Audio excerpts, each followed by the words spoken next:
G'day, mate. 40 here. So, what the hell happened in those elections? If you're expecting a red wave, obviously that did not occur. So, what did happen? Like, how do we make sense of all that? The Republicans seem to have so much going for them, and yet they got very meager results. Well, for one thing, Republicans are definitely going to take the U.S. House of Representatives, and right now they stand 50% chance of taking the United States Senate. So just by taking the House of Representatives, they create divided government. That's definitely a big step forward for a conservative perspective. They still have a very good chance of taking the United States Senate. Republicans did well when they campaigned on crime. I don't think inflation was such a winning issue for them because the Republicans didn't put forward any kind of credible plan that would have dealt with inflation. Definitely was not the red wave that we were expecting. So maybe who's going to explain this to us? Maybe Tucker Carlson. But we can't because in a number of key races around the country, we still don't have a vote total. In Arizona, for example, there is no declared winner in the Senate race or in the governor's race. At this point, it seems likely that both Kari Lake and Blake Masters will win. We'll be speaking to Kari Lake in just a minute about that. But according to news reports, the official results may not be in for more than a month. A month. Officials in Arizona told CNBC today that they are, quote, prepared to work through Thanksgiving and possibly Christmas as well. This is outrageous. Right? No other first world country takes weeks and weeks to get their election results. So every other first world nation can get their election results within hours of the polls closing. So maybe we need to switch to a model similar to what Australia employs, right? Where elections are federalized and people are paid to set everything up, and there are same laws in all 50 states. Now, the federal system that the United States has does make for a little more chaos. There are also many advantages going with the federal system. So you have often county by county differences in laws, differences in voting regulations. The American voting system, by and large, is underwritten by volunteers, right? Pretty much everywhere else in the first world of which I'm aware, people get paid to to process election returns. So this is ridiculous. Like that we should be waiting for 2, 3, 4, 5 weeks to find out who really won the elections. That's crazy. That means results by New Year's in a race that was held in early November. That seems late. How late is it? Well, by comparison, the results of the 1862 midterm elections, which were tabulated by candlelight without machines or even electricity in the middle of a raging civil war, were clear before the end of the week. That was the entire country. Arizona is a single state, which, by the way, is a fraction of the size of Florida, which, as you may have noticed, counted its votes in less than a day. So did Brazil, an entire country. That seems embarrassing, if not like a full-blown emergency. Counting the votes isn't some added extra you get for government. If they have a surplus, like fighting climate change or bringing equity, counting the votes is a core function of government. Along with law enforcement, maintaining the roads, keeping the border secure, efficient elections are the reason you pay taxes. But Arizona doesn't seem to have them. Why is that? Don't ask! Command C. So one thing I noticed from being in Australia compared to being in Los Angeles is that you don't pick up vibes of despair here, right? I haven't encountered despair down under. Now, I'm sure there's lots of despair here and there's anger here. I just haven't encountered it. So by and large, your average citizen of Los Angeles is not very happy with the direction of the city. I think your average resident of California is not very happy with the direction of the city. Your average resident of New York City or Chicago is not very happy with the direction of the city. I certainly don't pick up that vibe from people here in Sydney. So on the other hand, the value of the Australian dollar compared to the American dollar has fallen about 20% in the past 3 months. So in many ways, the United States looks to become even more dominant in the years ahead. So I'm not exactly sure why so much despair in the United States. I think it has to do with dramatic declines in the quality of living, primarily brought about by dramatic increases in murder rates, dramatic increases in car fatality and pedestrian rates. So an increased sense of disorder, increased homelessness, and a general sense of ineffective government. So I think that's what's driving the despair. And Republicans found a winning issue with crime, but inflation not so much. If you've got questions about this or any other election, No unauthorized questions. Instead, watch CNN. Or if you don't have cable, simply trust your local officials. You see, that's our first votes, and that's the wonder of democracy, whether you're a Democrat or Republican. And I wanted to point that out to be a little bit of the crank in the room following Brianna there. Stay off social media, people, if you're trying to figure out, are there really issues with votings? Trust your local officials, trust us here, trust a news source that you know, and trust, to be honest about this, they're doing their jobs and they're doing it right. They're doing their jobs, they're doing it right. Really, CNN? Can we get a little more report? Okay, so no one has the mantle of heaven, right? Social media is not inherently less trustworthy than CNN or Fox News or your local election officials. There are certainly people on social media who are less trustworthy, and there are other people on social media who are more trustworthy. And sometimes social media is right, and sometimes CNN is right. No one group marked out by the will of heaven to always be right. Reporting on how right are they doing it? It's pretty funny. But we digress. The state of our election systems in many places is indeed pretty embarrassing, but so honestly were the results of last night's elections. Republicans swore they were going to sweep a red tsunami. That's what they told us, and we, to be honest, cautiously believed them. But they did not sweep, not even close to sweeping. The Republican Party in the end may take control of the House and the Senate, but only by a tiny margin at best.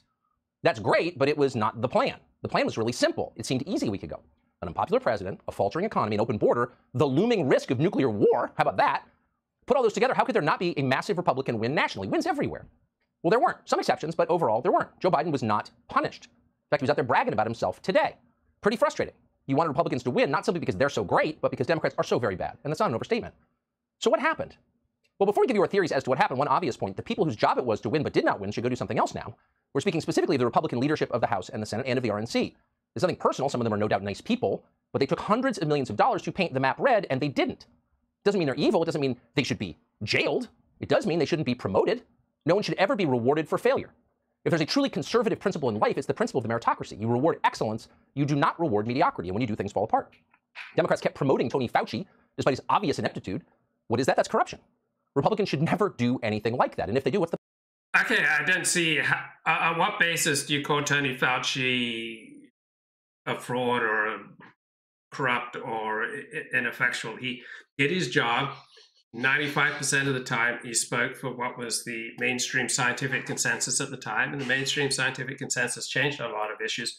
And with regard to COVID, I need to update a talking point that I've said repeatedly on this show. I pointed out that Australia in 2020, 2021 had approximately 1/40th the per capita death rate from COVID as the United States of America.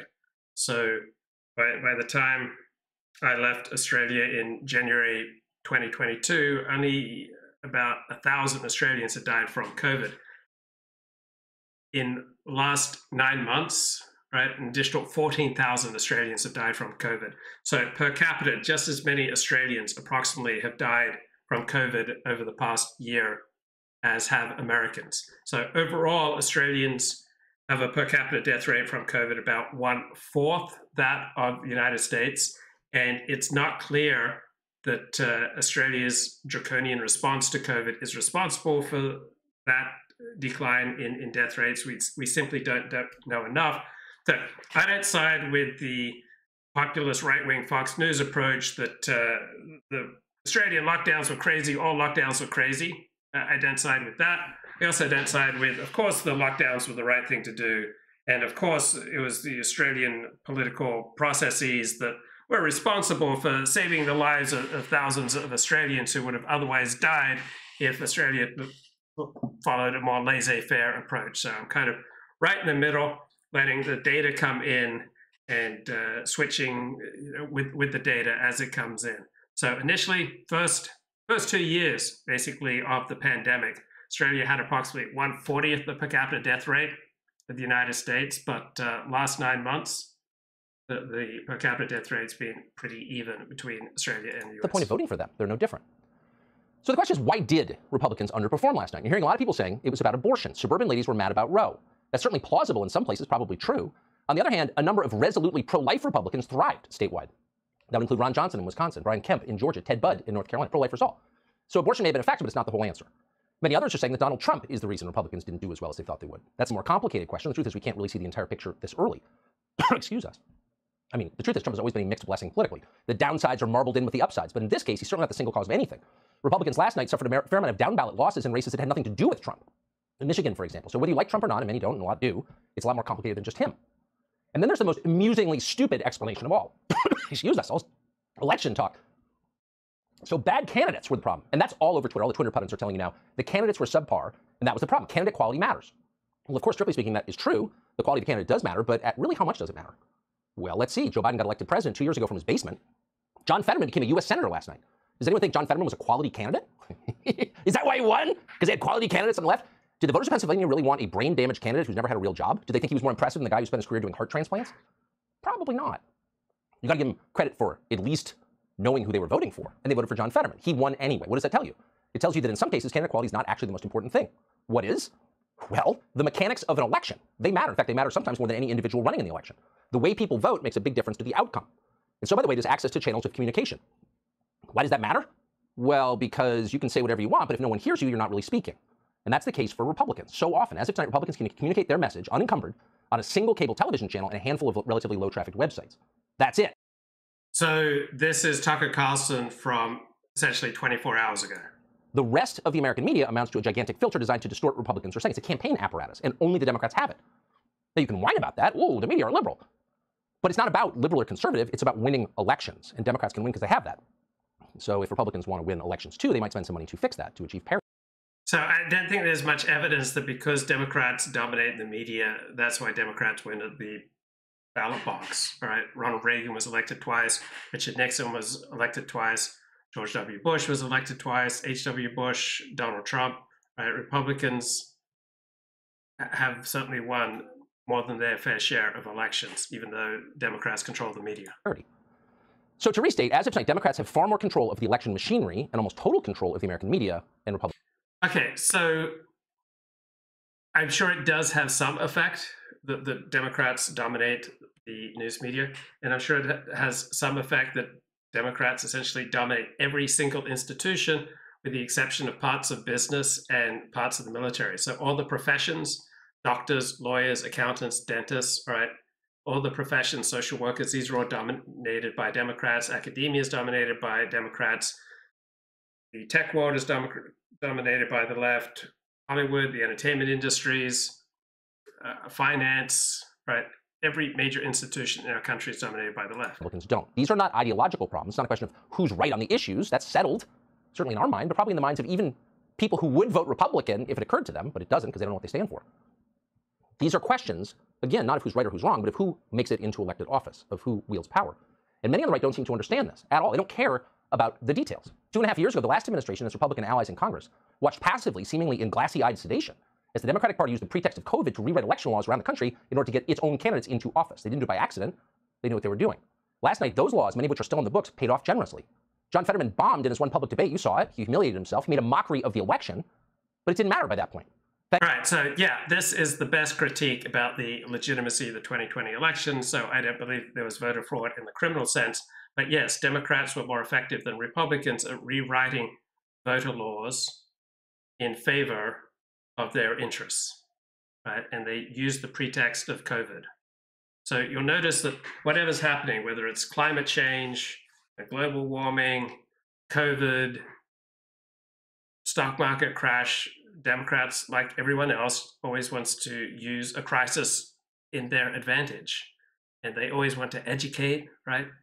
Educate people away from religion and folkways and prejudice. They always want to hector and badger and bully people. And because they occupy the high ground in culture, in all the professions, in all our institutions, they get to essentially set standards that have a profound effect on how we speak. So we always have to speak in reaction to the standards that are set up by the left. Thanks to early voting, Fetterman's margin was already in the bank. Nearly 70% of Democrats had voted early in the Pennsylvania races. Only 20% of Republicans did. So, okay, it's over, but it doesn't need to be repeated. These are fixable problems. You can get your message out. You can force the other side, if you try hard enough, to agree on fair election rules. But you can't do any of that unless you acknowledge these problems exist.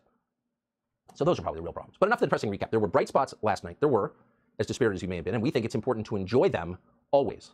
The good news is worth savoring. So the first piece of good news is actually the flip side of the worst piece of news, which is that John Fetterman won in Pennsylvania.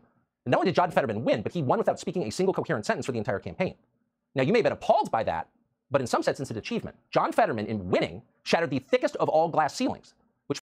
Okay, so when you have an election, it's not necessarily people are voting for John Fetterman. It may well be that people are voting against the Republican, against Dr. Oz, against Donald Trump. So I think Donald Trump has frightened a lot of people in the center away from voting Republican.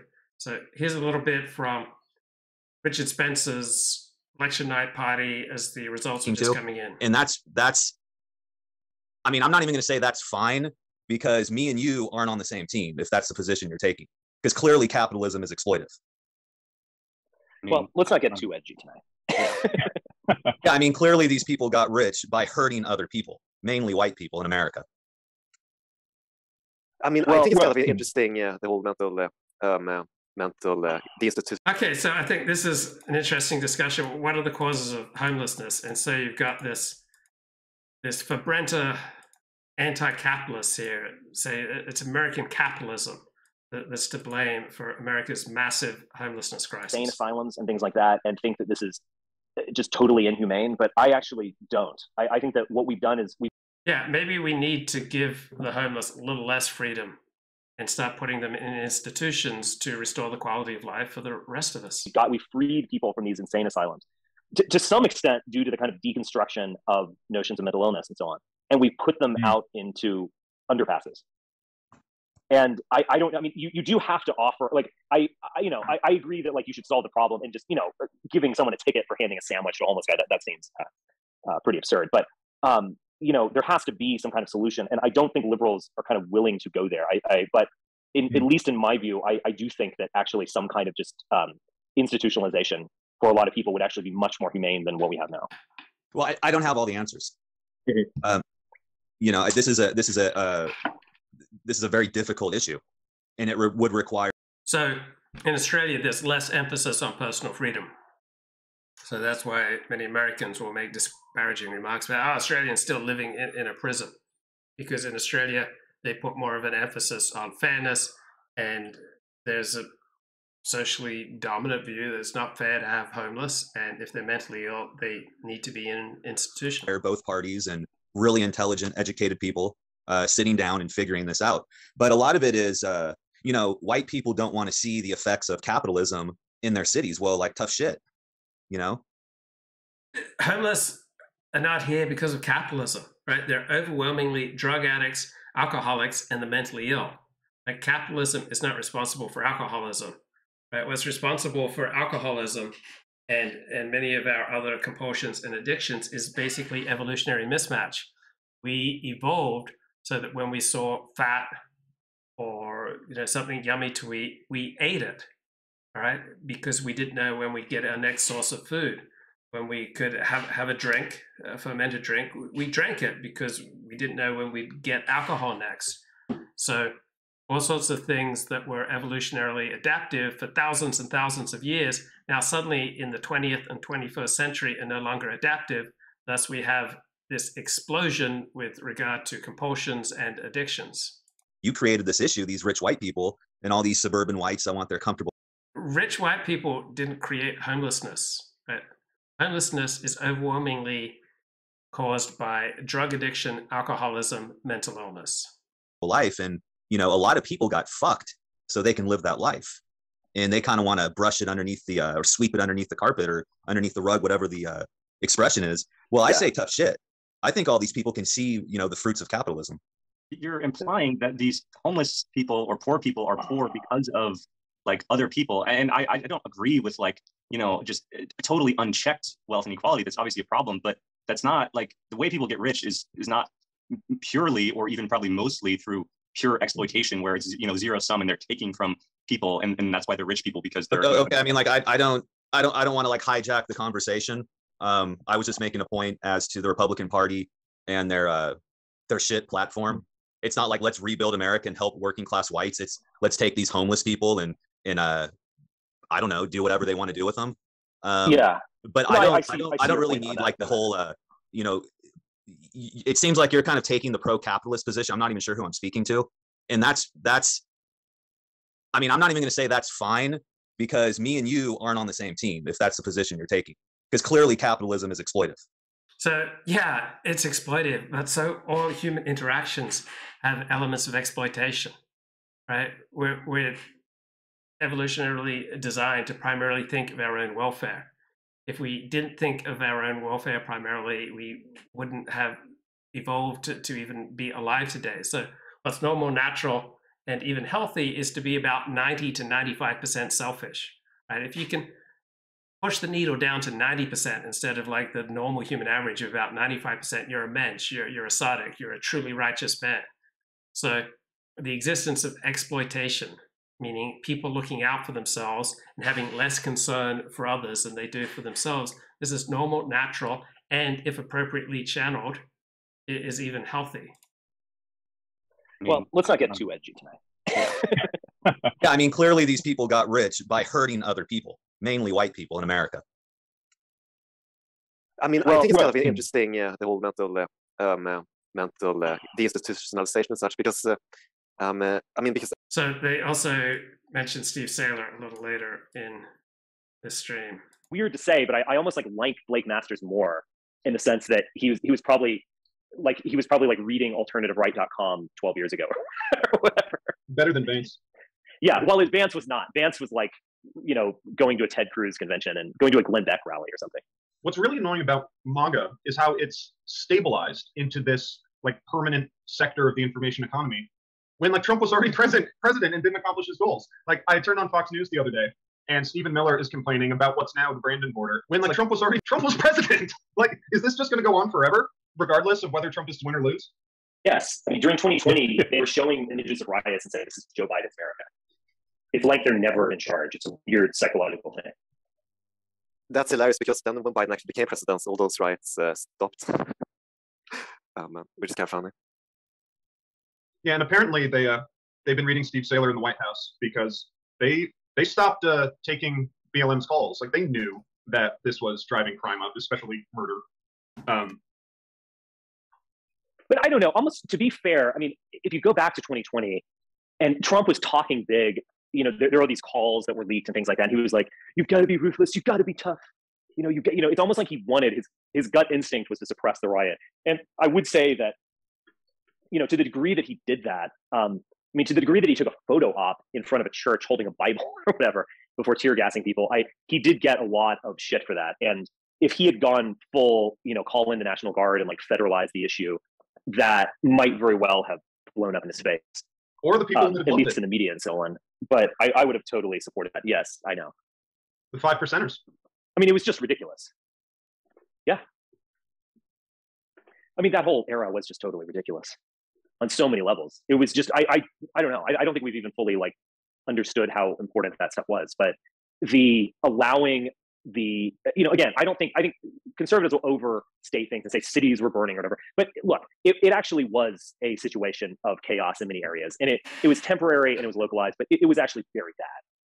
You know, I mean, there were just images of people ransacking shopping malls in Dallas, Texas and things like that. I mean, it was bad.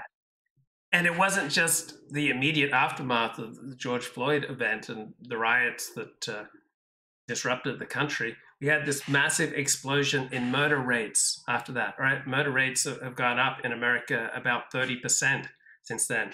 Driving deaths, pedestrian deaths, all sorts of deaths as a result of exuberance.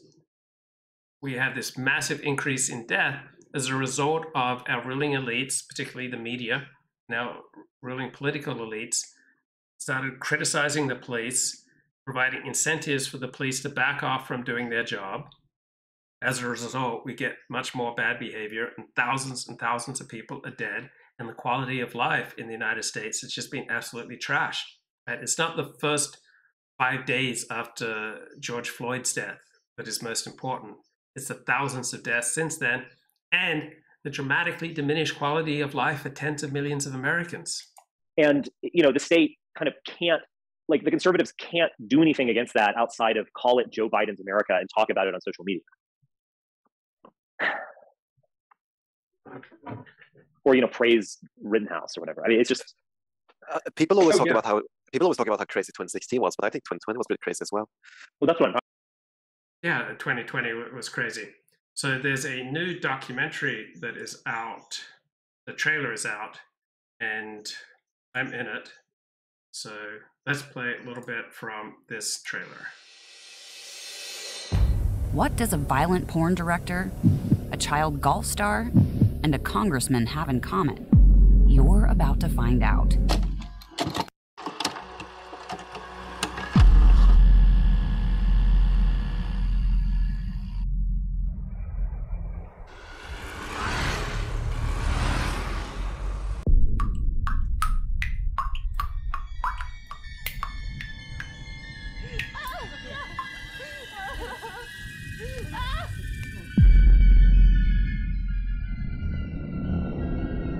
I think I lost a part of myself that day. I had no clue I was going to be battered. Closed-handed fist. This is the only time I've ever been punched by a grown man.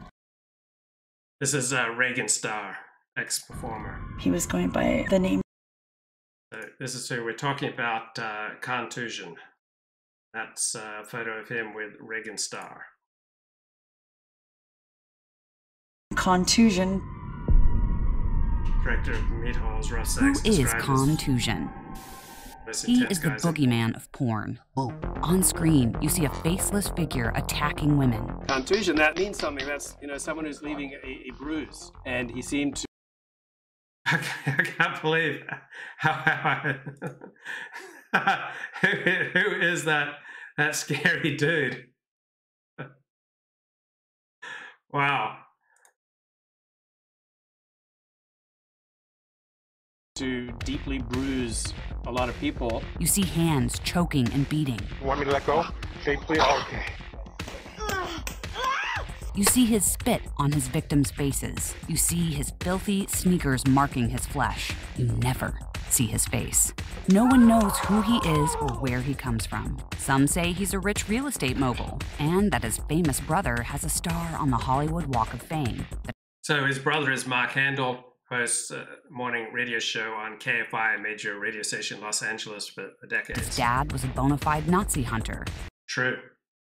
So Tusion, Bill Handel, Mark Handel, their father was a Nazi and made hunter. Propaganda films. Don't talk too much or too loud. The subject matter is illegal abortion. What is the truth? One thing is for sure, he is the most vicious and hated porn director the adult film industry has ever seen. He gets off abusing and debasing women. He was known in the industry as being particularly gifted at breaking women down so that they would just die on camera. There's definitely a consent issue here. Nobody told me I was going to go to a porn set and I'm going to be spit on, So even when people consent to the horrible things that you're doing to them, if you're giving them unnecessary damaging quantities of drugs, alcohol, sex, whatever, food, like I notice a lot of people push food on you, and many people, maybe most people, have trouble with food. So you're harming people when you push things on them that are not good for them. So even if they consent, if you're participating in the harming of someone else, that's not good karma. It's not good for your soul. It's not a good thing to do. So consent is one thing, but it's not everything here. Somebody's foot put on my vagina, and I'm going to have to think about the things that this douchebag said to me for the rest of my life. So that's Tarrant Thomas, and nobody should have somebody's foot placed on their vagina. I almost fucking died! Yeah, but you wanted absolution? Did you want absolution for being a whore? Look, Mom. Look, Dad.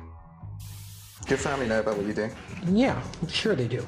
How do they feel about that? I don't give them all the details. I mean, I don't say, yeah, I climb up on the roof, and I choke a girl to unconsciousness. There was the famous Ashley Blue scene where she's getting choked, turned blue, passed out. Woke up and was crying. She didn't know what happened. And he's amassed fans all over the world. I believe that Kanye is a great artist. The scene when the guy farts in the girl's mouth. Oh, you fucking asshole! That was his artwork, like Michelangelo. The last thing he wants is for anyone to find out. His voice was altered in post-production. There was a strict order. Whoever shot camera that day, like, Khan is off limits. Why won't you let us film you so we can see who you are? I have a different life, and frankly, I don't want to mix the two. You're lucky you got this far. Pillar of our community. I am indeed a pillar of the community. What happened, Angel?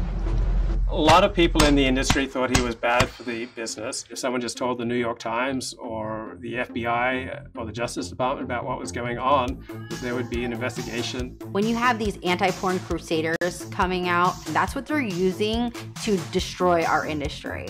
Tusion presented a tremendous threat to the well-being or even the existence of the porn industry. Okay, so why wasn't Tusion prosecuted? Like being the most notorious producer in the industry, did he have powerful friends? Never faced any charges. So there's some evidence that he said he'd never be prosecuted because he had powerful friends in law enforcement and with the police. So he assisted the FBI with investigating child pornography.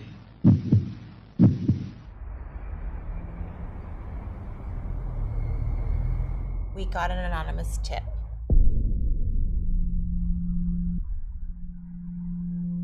We were told that it would be in our interest to request access to court files. According to the court files, the name Tusion is an alias for Mark Handel, who is a local developer. He has been involved with financing Tony Cardenas. It was an open secret in the industry that Tusion was Mark Handel, a rich and successful real estate developer. He had both a wife and kids and a position in polite society. He was the brother of Bill Handel, a KFI morning radio show host.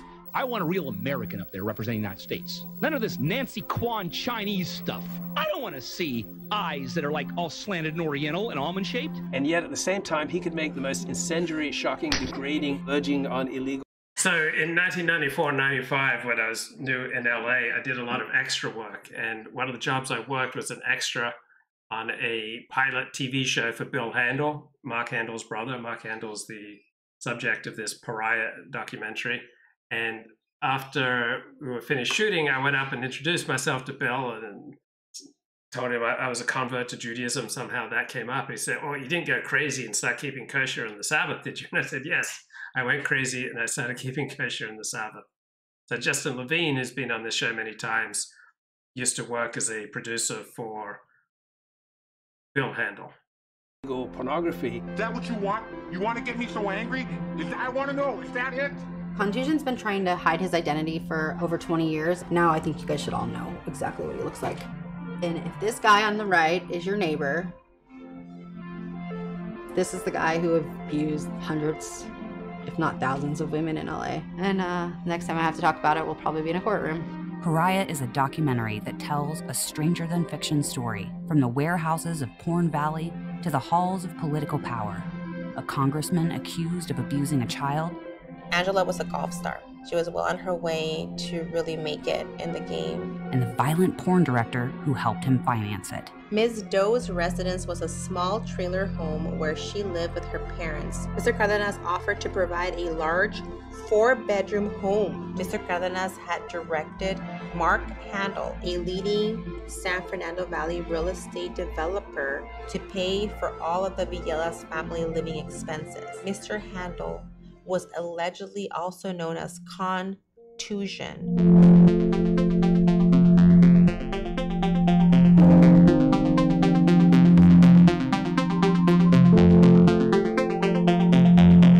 There was so much work into keeping this under wraps. Tusion and Tony Cardenas, they're hiding behind their power.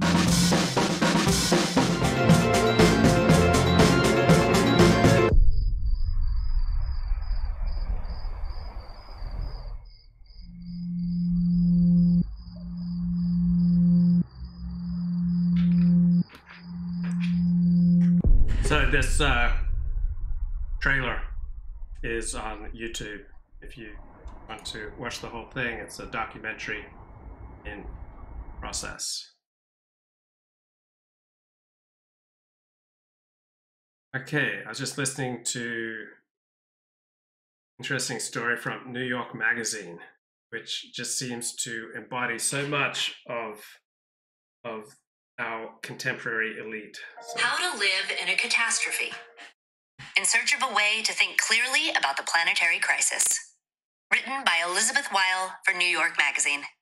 Narrated by Joy Osmansky. Please be advised, this article contains adult language. So, do you think much about how to live in an environmental crisis? I mean, are you losing sleep over global warming?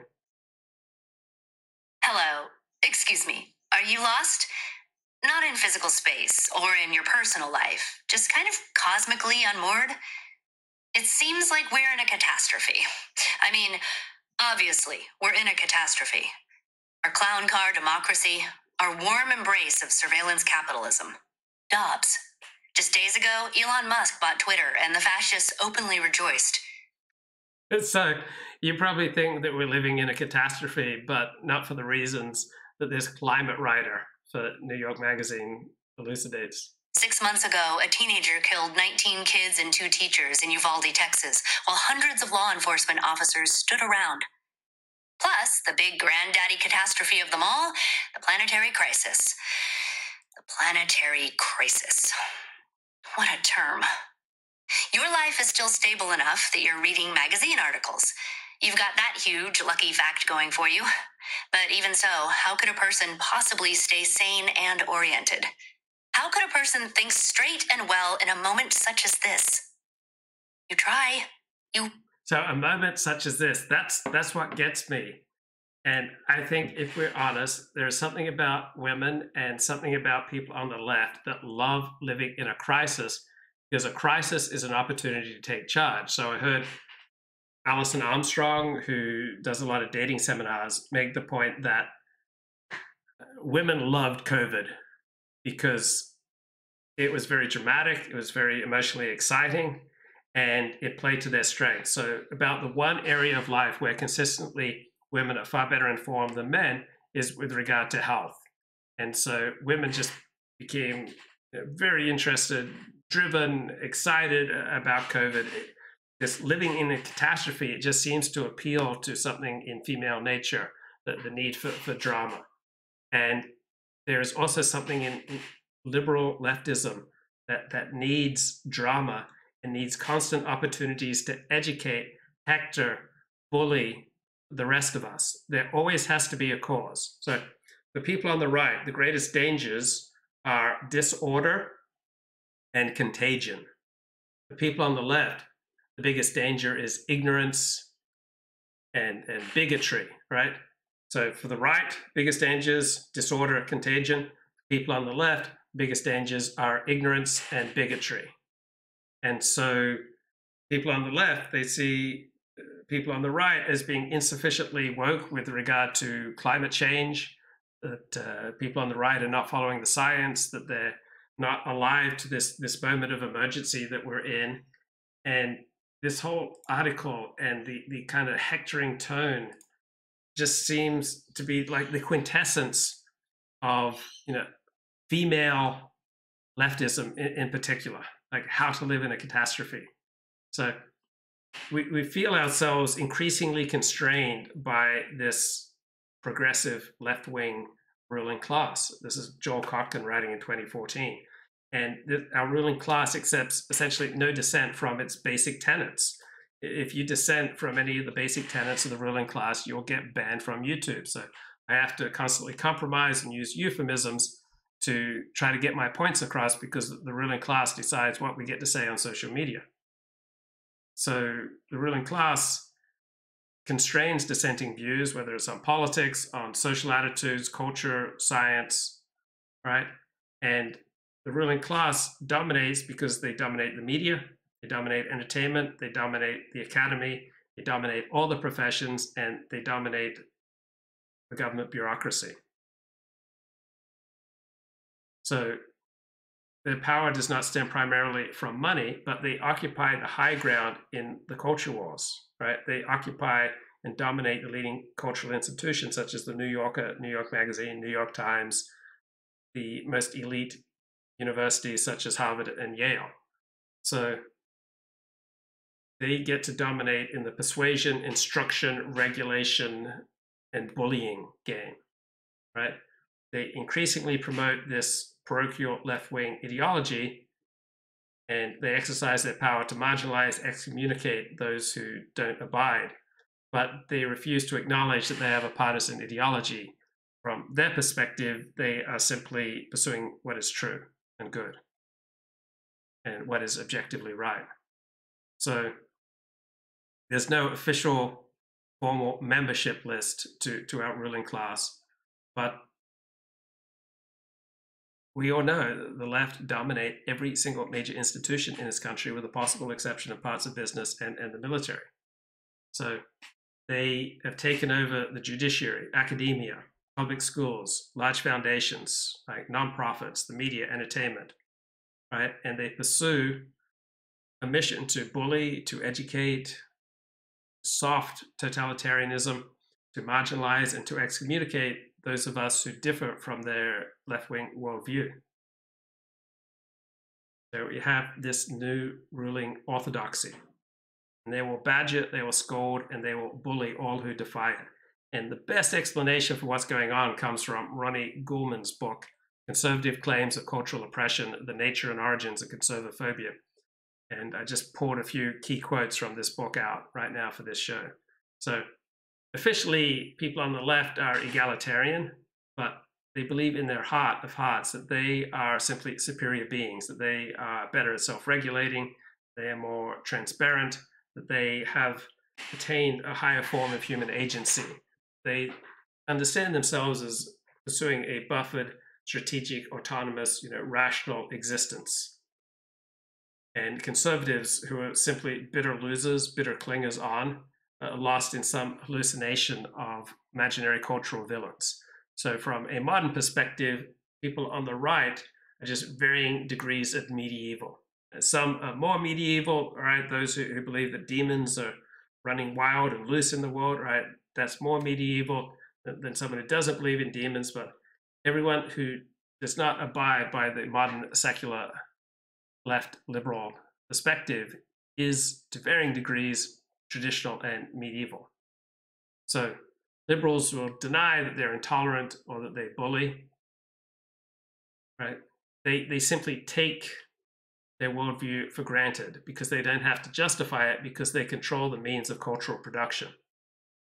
So they present themselves as pragmatic, as therapeutic, as possessing common sense, right? They're just afraid of mass shootings. That's why they want to restrict gun ownership. But underneath this veneer of being objective and pragmatic, right, the left promotes an ethos that those of us on the right have to constantly confront on an intuitive and visceral level that defies easy calculation. And it's got to be admitted that people on the left have seized the rhetorical high ground. And we always find ourselves, those of us on the right, having to play on an uneven rhetorical playing field. So when you just make the moral arguments, right, the left has a much easier time making the moral argument for gay marriage than do people on the right for making the case against gay marriage. So people on the right compared to people on the left are inarticulate. And this is what allows people on the left to remain ignorant of the deeper truths of our grievances, right, which people on the right struggle to convey. So we have a lot of conservative polemics on Tucker Carlson show, on Fox News, many people on the right against political correctness, and frequently these polemics rest on exaggeration and distortion. But it's frequently a vulgar and clumsy attempt to encapsulate the exceedingly subtle forms of illiberalism that are at play within liberalism, right?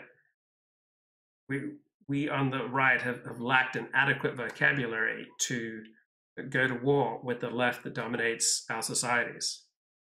So conservatives feel at a perennial rhetorical disadvantage.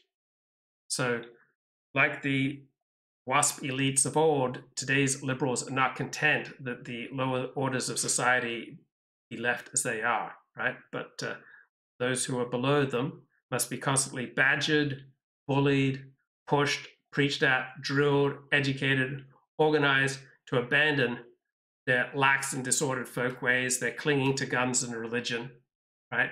And conform to these new features of civil behavior, such as embracing transsexuality and gay marriage.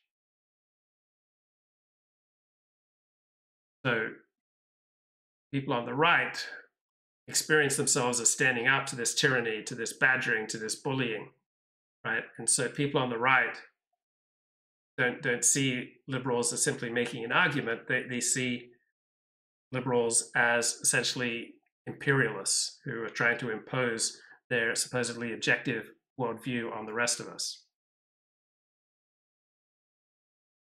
So Michel Foucault was a French deconstructionist thinker of the left, but much of his rhetoric is applicable here. And he talked about the insurrection of subjugated knowledge. So what are forms of knowledge that you're not allowed to talk about in polite society, such as racial differences, group differences, religious differences statistically in behavior, right? We have all sorts of knowledge that is located like low down on the social hierarchy. And often the knowledge that drives us is below our level of cognition, and we don't necessarily have the scientific studies to back it up.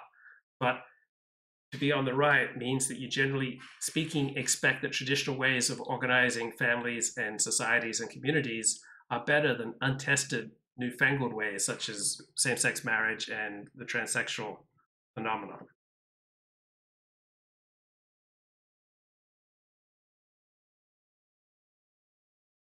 So let's just take a quick break. Talking about. Yeah, exactly. Oh, yeah, that was a crazy time. Yeah. And also that it was like openly racist towards Chinese people and blaming them for COVID and whatever. And it's like completely bizarre. Yes.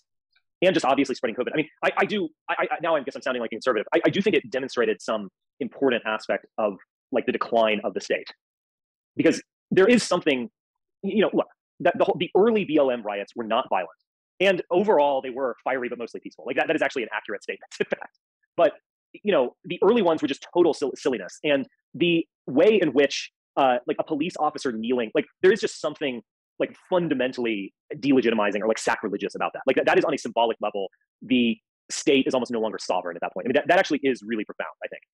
And then obviously there's just a whole bunch of silliness of, white people living in Arlington, Virginia, waving their hands in the air. I mean, it was just totally silly. And then it just kept getting worse and worse to the point that you really had like lawlessness and violence. And the degree to which like Seattle wasn't willing to crack down, at least for 2 weeks or however long it was, is also significant. Like it's not to say we weren't quite in a revolutionary situation, but I do think it gave like a glimpse of the problems with the state. And those problems actually are real. And the conservative response to it as well was kind of significant in the sense that it was, getting really, and we were all locked in our houses more or less at that point as well. And it was like obsessing about stuff on social media and, calling it Biden's America when Trump's in charge and kind of like wanting Trump to act, but then not really making him pay for it. Like actually he could benefit from it. It was a really complex situation, but I do think it gave us a glimpse of, serious issues with the government, of just a kind of decline in sovereignty and a population that's generally out of control. The whole Chaz thing was very wild. We almost saw like a Christiania situation in Seattle. Yes. So the question, what skincare products do I use? I don't use any. I went out and bought some sunscreen the other day, right? I'm in Australia, so I've got this moisturizing sunscreen with aloe vera and vitamin E. So I just bought that and I've been slapping that on. And then I use nasal wash twice a day that keeps my nasal passages nice and clear. Also swimming in the ocean is great for that. Then I also like fluticasone propionate. It helps reduce like nasal congestion, allergies, crap like that. So there are my products. Why is it my business if someone gay wants to get married? They've been married and gay before gay marriage was legal. Okay, so this comes down to the fundamental left-right distinction. The left-wing perspective on human identity is that we are buffered, so that what you're doing doesn't necessarily need to affect me, right? From a traditional perspective, if you're engaged in disgusting behavior, heinous behavior, abominable behavior, that does affect me. If you're in my life, if you live on my street, right? The traditional conception of the self is that we're porous, that what's going on outside my window, that affects me. That if you're in my chat, right? And you could be in Bulgaria for all I know, what's going on with you has some effect on me. So the left-wing view is that we're buffered, right? That we're strategic, autonomous, rational individuals who are buffered. and that what other people do doesn't affect us, doesn't have to affect us. The traditional right-wing perspective is that we are porous, that we're being constantly affected by the moral currents, the behavior of people around us. The left-wing perspective is that people are basically good, and so we simply need to create a society that encourages and subsidizes human flourishing. Every right-wing perspective has a skeptical view of human nature, that people are naturally inclined towards a lot of bad things, and so we need to build up a society that keeps people in check. So that's why people on the right have the greatest fears are disorder and contagion. While people on the left, everyone on the left who has any sort of philosophical understanding of life holds that people are basically good, and that what ruins people is that they get educated in bigotry and ignorance and stupid folk ways.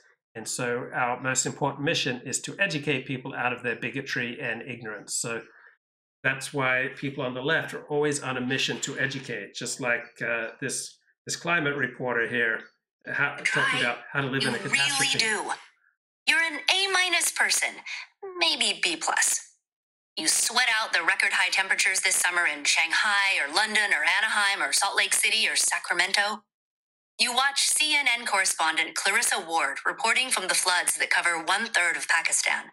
There she is in her pink tunic, blonde hair pulled back, getting bumped by oxen, interviewing dazed, desperate families streaming down the road to get to higher ground, visibly baffled by her own journalistic relationship to non-interference.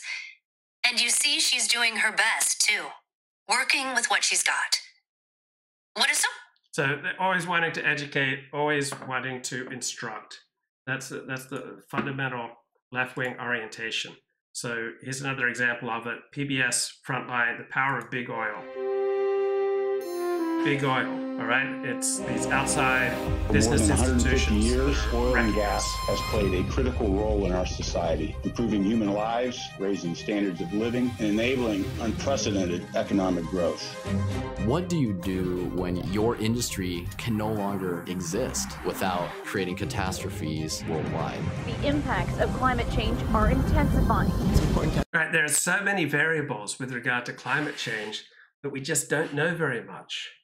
But people on the left will be absolutely bereft if they don't have a cause to hector or bully people and instruct them and take control of their lives and move them away from autonomy and move them towards conformity.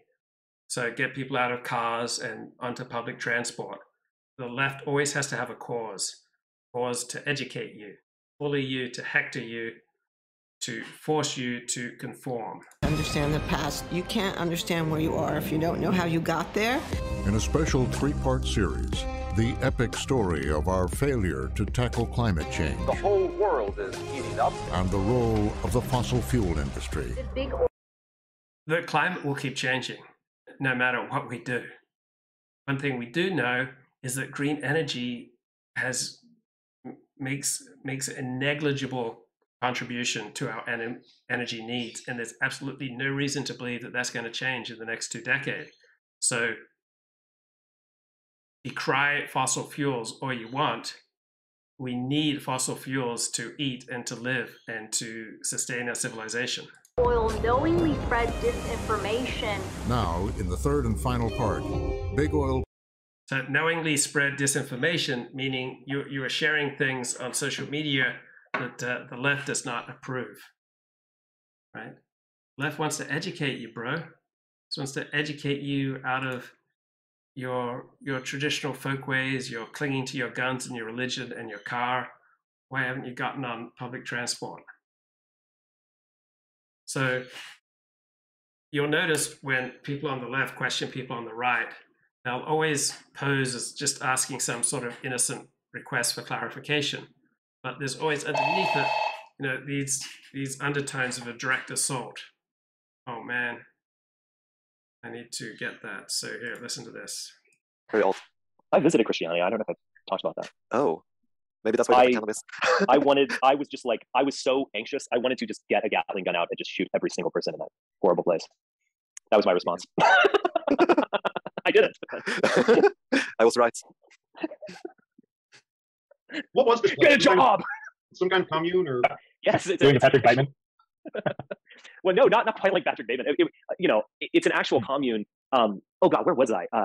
Where is that again? Is that in Copenhagen? Yeah, Copenhagen. Yeah, I mean, yeah. I forgot. I traveled to a couple of different cities. This was almost 10 years ago now. But yeah, it's interestingly named Christiania, so it has this Christian quality to it.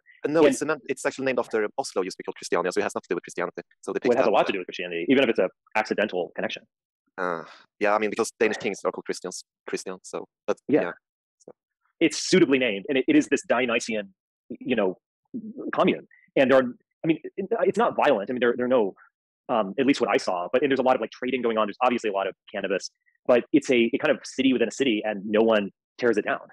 And but it is very weird. I just felt this like weird like vibe of irrationality when I was in there. I really hated it profoundly. That's how I feel about Earth. Yeah, it used to be this in the 70s. It used to be some military barracks or something, which were abandoned. If I recall correctly, then it was occupied by some hippies, and they created a commune after that. So has it been going on for like 40 years? Yeah, consistently. And I mean, I think about 10 years ago, they had some agreement with the Danish government that they were supposed to pay taxes. Okay, I'm back. Sorry about that. So this climate change documentary just seems so typical of left-wing hectoring. Pivots to a new energy source. Renewables weren't quite there yet. Natural gas could provide. Renewables weren't quite there yet? Renewables still aren't here.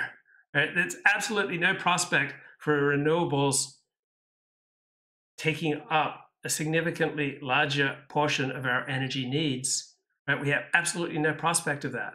Absolutely no signs that this is going to happen in the next 2 decades. Provide continuous 24-hour generation. Doing something for the first time, taking advantage of this new resource, you don't always know what you don't know. And over time, what we learned is very, very scary. And the challenges that have delayed climate action. We have a supply of natural gas that can last America nearly 100 years. The United States is now the #1 producer of oil and natural gas. Global energy crisis exacerbated by Russia's war. To release 60 million barrels of oil from reserves around the world. We all want a clean climate, but what we want more than that is to be able to fill up our cars below $4 a gallon. We're still very much in the fossil fuel age. We continue to maintain a position that has evolved with science and is today consistent with the science. We won't solve. Climate change is incredibly complicated. There is no scientific consensus on many parts of what's called climate change and fossil fuels, right? You have all sorts of different individuals with different individual specialties. But if you have an individual specialty within the climate change field, that means that there are untold numbers of essential specialties in the climate change field that you are not an expert in. That no one's expert in all the different fields that make up climate change, right? You cannot be an expert in climate change. You can only be an expert in one little part of climate change. The climate crisis, unless we solve the misinformation crisis. And the misinformation crisis is they want to crack down on the type of conversations that we can have. So there's this constant hectoring, bullying, trying to educate you out of your ignorance tone to liberals. You watch CNN correspondent Clarissa Ward reporting from the floods that cover 1/3 of Pakistan. There she is, in her pink tunic, blonde hair pulled back, getting bumped by oxen, interviewing dazed, desperate families streaming down the road to get to higher ground, visibly baffled by her own journalistic relationship to non-interference. And you see she's doing her best, too, working with what she's got. What is so pronounced here? Okay, some election news. Laurent Bobet is now leading challenger Adam Frisch by 1,229 votes with 98% reporting. And it was a red wave for white voters, says Ramsey Paul. So whites voted 58% for Republicans, 40% for Democrats. Blacks voted for Democrats 86-13. So whites were 73% of the electorate, blacks were 11%, Latinos were 11%. Latinos voted 60% for Democrats this time around, 39% for Republicans. I think 40% is really pretty close to the top of what Republicans can expect to get from the Latino vote overall. Asians, 2% of the electorate, voted 58% for Democrats, 40% for Republicans. So whites, 73% of the electorate, voted 58% Republican, 40% Democrat. Non-whites voted 68% for the Democrats, 30% for Republicans. John, is you don't see any aid workers, she says to her anchor back in his air-conditioned tower in New York. It's interesting when you talk to people. There's a lot of resentment, too. And they're asking for reparations. Money.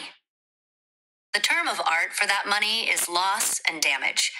When the UN convenes in September for Climate Week, your brain keeps tripping on that awful poetic phrase, loss and damage. We live in an era of loss and damage. We need to address the concept of loss and damage. Yes. We need to address. I mean, isn't that one of the quintessential liberal left phrases? We need to address. We need to have a conversation, right? We need to talk. We need to have a national dialogue. We all need to come together, right? It's just such a classic liberal left language, and it always has a liberal left agenda. So Tudor Dixon ran a great campaign. She did not win in Michigan. She says, truth is the Republican establishment fought against me every step of the way, put the entire ticket at risk. We need fresh leadership in the Michigan GOP.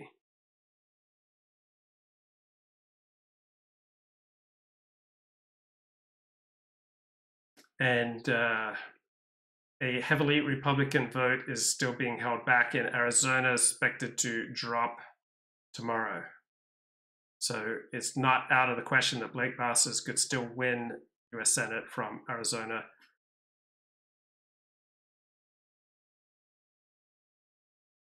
And Kerry Lake still looks likely to win the governorship in Arizona.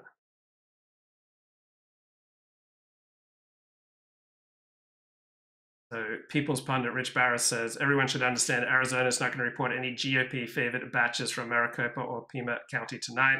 They're only dropping the remaining Democratic-favored batches. Tomorrow is a holiday. They say they will count.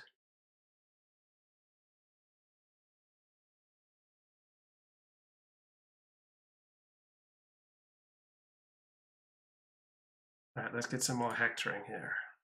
The power of big oil, right? Big oil is one of those rare institutions that is not controlled by the left. So it's a threat. Hey guys, nice night, huh? There's this great irony of the Obama administration. He comes in promising to be the climate president. He's going to address these issues. And at the same time, we're in the middle of a recession. And one of the few rays of job growth is in oil and gas. Nowhere is the promise of innovation greater than in American-made energy. The country down on its heels, and here comes the oil industry generating lots of oil, generating tax revenue. It was a great story for the oil industry to sell. Over the last 3 years, we've opened millions of new acres for oil and gas exploration. The potential for natural gas was huge. We have a supply of natural gas that can last America nearly 100 years. When Obama said we had 100 years. So yeah, compared to most other nations, we're in far better shape with regard to meeting our energy needs. That's not really thanks to the Democrats. So why is it that people on the left are always trying to educate us, hector us, and bully us? All right, so the left employs this facade of rationalism that it's Ronnie Goldman, right, to reinforce a subtle social hierarchy. They can drown conservatives in an ever-expanding accretion of insinuations. Oh, are you racist, bro? Are you a science denier? Are you a climate denier? Are you a COVID denier? Are you an election denier, bro? Right? This flood of insinuations and intimations, if not explicitly calling you a total antisocial jerk, right? People on the right have to battle through this Kafkaesque world, each layer of which is recognizable only by reference to the left. So conservatives have a difficult time exposing the bigotry of liberals, even though they are absolutely submerged in this bigotry. So the cumulative result of all this liberal subterfuge, double talk, mystification, is that ultraliberalism is not now regarded simply as a superior public philosophy, but it is somehow perceived as post-ideological and pragmatic and objective, just following the science, bro.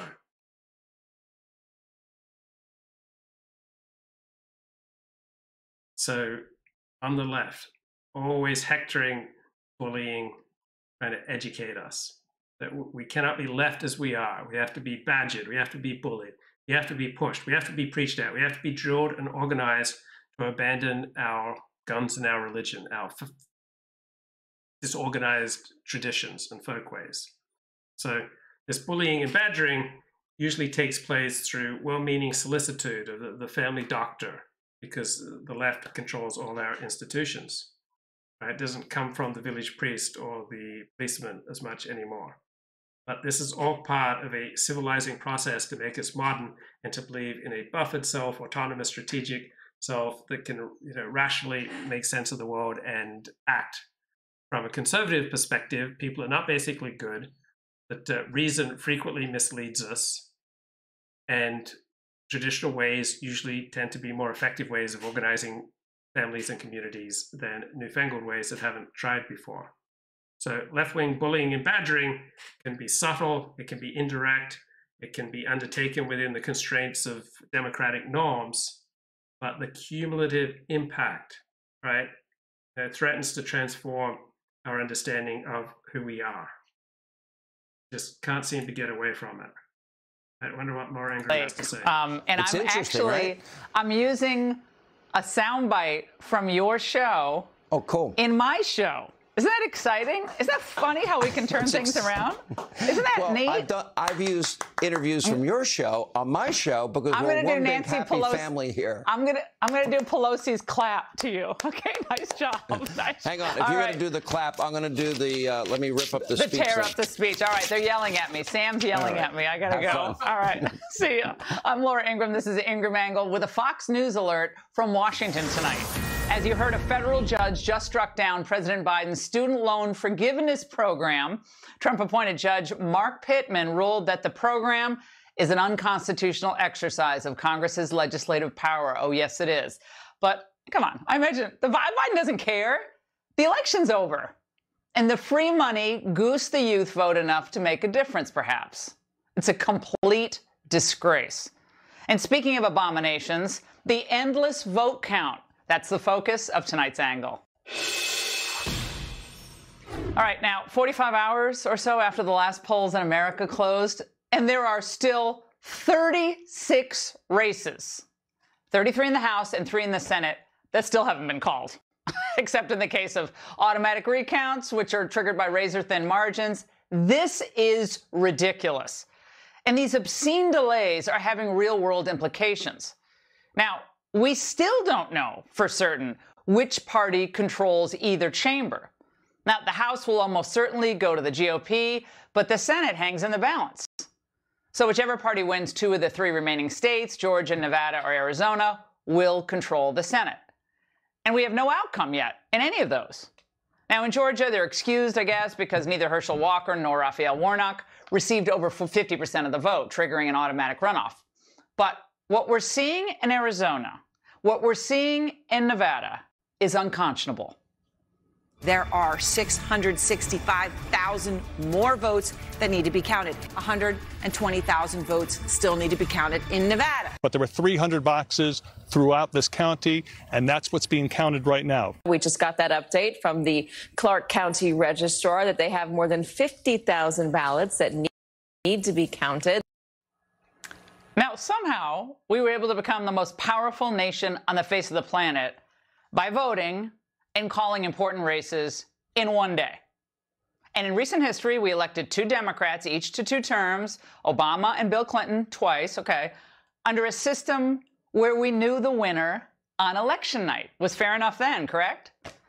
But now we're seeing a new normal of elections unfold every few years, where in a number of battleground states, outcomes are simply not determined for days and maybe even weeks after Election Day. So for the entire election season, remember the White House was issuing all these stern warnings about the dire threats to our elections, presumably, of course, just from nefarious mega-MAGA forces. Think of all we heard before this election about all the people being intimidated, all the people being threatened at the polls, all the people who work the polls. It was the first national election since January 6th, and there were a lot of concerns about whether democracy would meet the test. It did. It did. It did. It's amazing how the Democrats outperforming in the election stopped all that voter suppression. Now, the fact is they never believed any of their election hyperbole. It was just another cynical election ploy to help rally their base. We saw extraordinary results in these midterms elections that no one thought possible. We got a result and we accepted it. Everybody accepted it. Well, first of all, the results are obviously not all in, Joe. Like he's not all there. And instead we have random announcements throughout the day which few Americans can even follow or understand, like what we're seeing out of Maricopa County, where they still have a staggering 400,000 votes to count. When do you anticipate the votes will be counted in total, those 400,000 plus votes?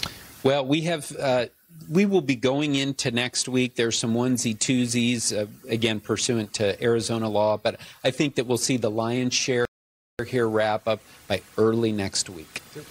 Early next week, can you give me a day? Are we talking Monday? Or we? Maybe, as long as you won't hold me to it, but I think that's what we're looking at this point.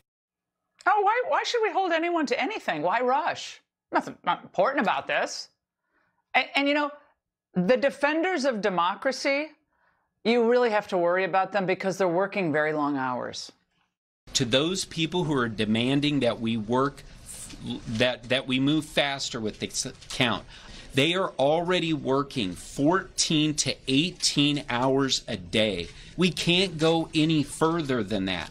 We can't go any faster. Now, if democracy is really on the line, like Biden said before they thought they outperformed, why didn't they have the infrastructure in place to handle this?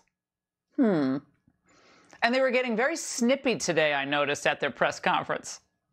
Why is it taking the amount of time it's taking? I'm here to tell you the goalposts have changed, all right? And the reason that the goalposts have changed is because wonderful news. We had 290,000 mail-in ballots dropped off at our vote centers on Election Day. That broke the previous record by 70%. Why didn't you have the staff in place? And you think Republican Governor Ducey would have fixed this mess. Same day, mail-in, drop-off voting sounds nifty, but not if you can't count the votes. Again, not rocket science. Now, I realize that they have to follow these idiotic rules that Arizona has in place, but this screwed-up system is so corrosive. It chips away at the public's confidence in inaccurate outcomes, right? They want accurate outcomes, but don't think they're getting them.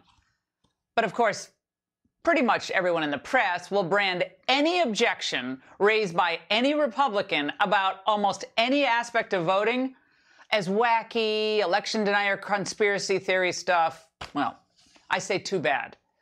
There are legitimate reasons for Americans of both parties. Okay, here's an important video that we need to dissect. Relax, Shadow. What's Shadow, going on? relax. Shadow, stop.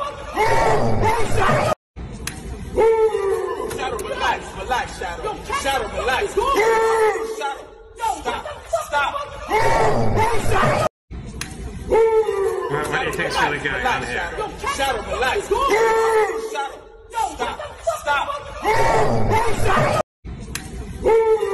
Shadow, relax, Shadow. Shadow, relax. Shadow, stop. This seems to be... Shadow, relax. Shadow, common problem in our cities. Declining quality of life. Relax, Shadow. Shadow, relax. Stop.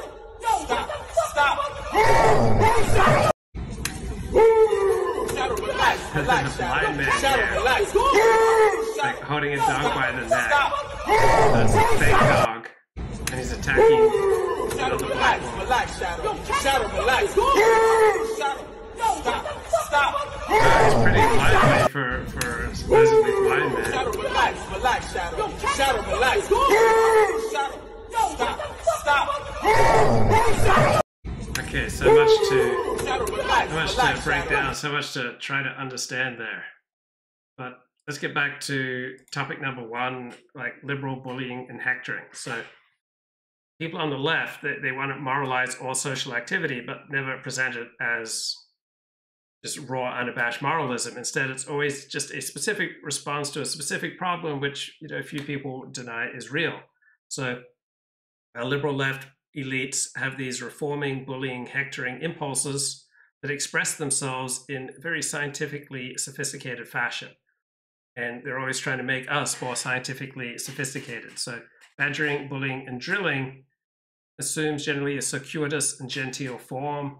It's advanced as just focused correctives, right, rather than in the name of discipline.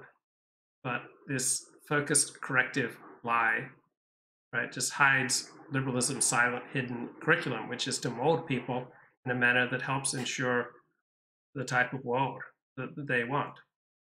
So conservatives have this inexorable conviction that people on the left cannot be taken at face value, because what the left holds out as a transcendence of all ideologies, just being pragmatic and objective, really is just another form of moralistic authoritarianism in disguise. So environmentalism in particular grants license to just an unbelievable level of bullying, of moral bullying, that would be denounced as totalitarian if it was motivated simply by traditional values. So let's get more of the lady climate writer here. The term of art for that money is loss and damage.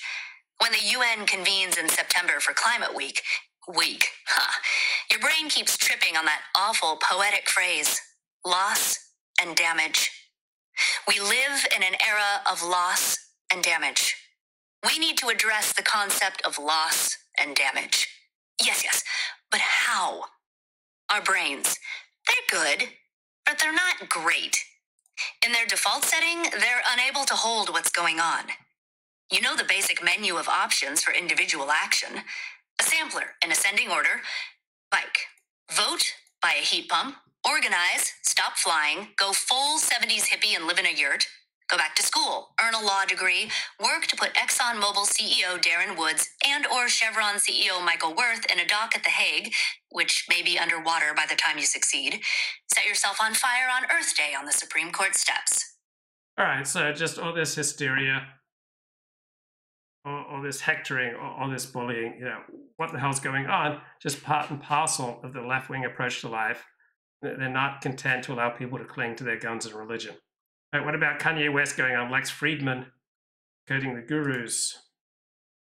Look on this. Who is a musician, seems to be undergoing various mental health issues, but most notably has been making various public anti-Semitic statements and extreme claims about conspiracy. So Lex deciding to host him, knowing that that is likely to happen, is obviously going to be a lightning rod for attention and criticism and that kind of thing. So let's just hear a little bit of the kind of things that Kanye was saying on Lex's podcast. What do you think they put me right now? They put me as the prophet, not the leader. It doesn't have to be the leader, right? Because we need a more intelligent person to be the leader. But at least, right, they put me as the prophet. They put me as the only person that would say this. And I'm just saying that was 4 Jewish members that controlled my voice, because for the fact that 90% of Black people in entertainment, from sports to music to acting, are in some way tied into Jewish business people. Meaning that in some way, just like if Ram is sitting next to Obama or Jared sitting next to Trump, there's a Jewish person right there controlling the country, the Jewish people controlling that who gets the best video or not, controlling what the media says about me. It's a person, not Jewish. Let me just say what But they are, though. That's the only thing. It just so happens that they are. It just happens that they are. That doesn't mean that I hate them. That just means that they are. Well, Chris, I mean, foreshadowing the current decoding just a little bit, I think it's brave and important to start seeing race like Kanye is doing.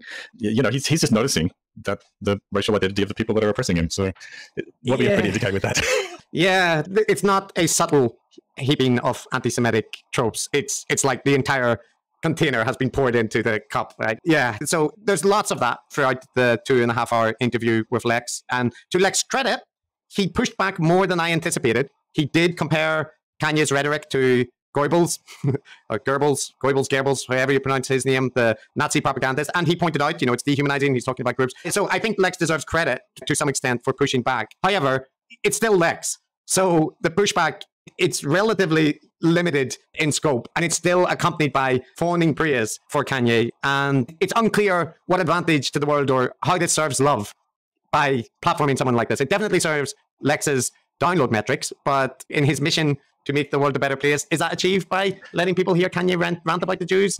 Yeah, I think this particular episode, last I looked, was 2 million in downloads, Chris, and his typical downloads are like 200,000. So it certainly worked in that sense. Yeah, one wonders what the point of having a public heart-to-heart with Kanye about this would be. Yeah, Kanye's also like hardcore Christian, and so he views abortion as, he makes these parallels about the true Holocaust is black children being aborted in America. At one point, his solution that he offers to that is that he's going to buy land and build farm/monasteries where people can study engineering, which is the only subject that he thinks people should be allowed to study. And you're just like, is it worthwhile to hear these kind of solutions and stuff, And in any case, the other aspect of it that I wanted to highlight was there's a part during the interview where Lex seems genuinely hurt by something Kanye says, and it comes here.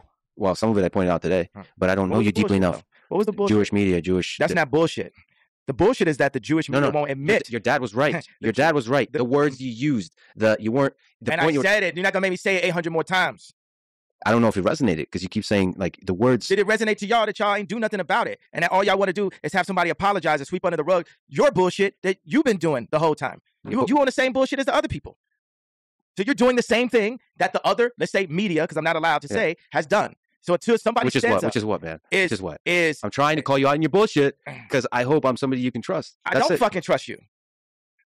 Well, you should find people in your life you can trust. Don't tell me what I should do. I'm not one of your BLM marchers. But belligerent man. He's a belligerent man. Yeah, it is interesting, isn't it? Those two personalities rubbing up against each other, because you have the soft, squishy civility porn where personal relationships of mutual love and understanding is the foundation for everything. This is the man who believed he could go to Ukraine and Russia and sit down and connect personally with Putin and Zelensky and sort things out that way. And having that rub up against Kanye's more abrasive personality is kind of fun to hear. Yeah, but that pause, like the long pause where Lex seems hurt that Kanye says he doesn't trust him, that struck me at the time, and it struck many people that listened because they pointed out that, Lex seemed upset about that. And indeed he is. So later on, he brings it up again here. Fix him. I see that's what you're trying to do. And you probably, listen, people should not doubt, yay. But I got to tell you, I have to be honest, this is silly because you don't know me, but it hurt when you say you don't trust me. You kind of lost me. I don't think anyone's ever said that to me. I don't know, man. Fuck that. I don't care about views or clickbait or any of that bullshit. I just thought you were one of the greatest artists ever.